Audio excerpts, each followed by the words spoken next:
Telugu Desam leader Vijay Kumar ने बताया कि रतन टाटा की मौत मुल्क के लिए बहुत बड़ा नुकसान है। उन्होंने बताया कि वाइज़ाग में टीएससी के ज़रिए लाखों नौजवानों को रोज़गार फराहम करने का चंद दिन कबल ही रतन टाटा ने मंसूबा बनाया था।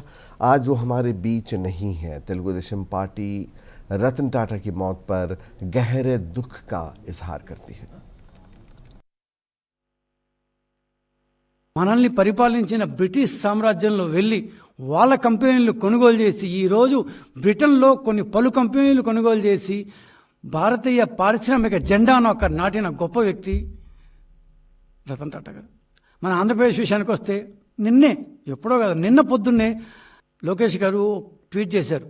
వైజాగ్లో టీసీఎస్ టాటా కన్సల్టెన్సీ సర్వీసెస్ 10,000 మందితో తమ యొక్క యూనిట్ స్టార్ట్ చేస్తోంది. ఆంధ్రప్రదేశ్ ఐటీ రంగంలో పురోగమించాలంటే ఇట్లాంటి చర్యలు చాలా అవసరం. అందరం సంతోషించాం. కానీ రాత్రికల్లా ఆయన మరణ వార్త వినడం అనేది చాలా ఇక సెలవు అని చెప్పి ఆయన వెళ్ళిపోయారు. ఆయన యొక్క స్ఫూర్తిని మనందరం తీసుకోవాలి. ఆయన మరణం పట్ల తెలుగుదేశం పార్టీ తన నివాళుల్ని వ్యక్తం చేస్తుంది. సో అంత పెద్ద వ్యక్తి మన రాష్ట్రానికి చాలాసార్లు వచ్చారు.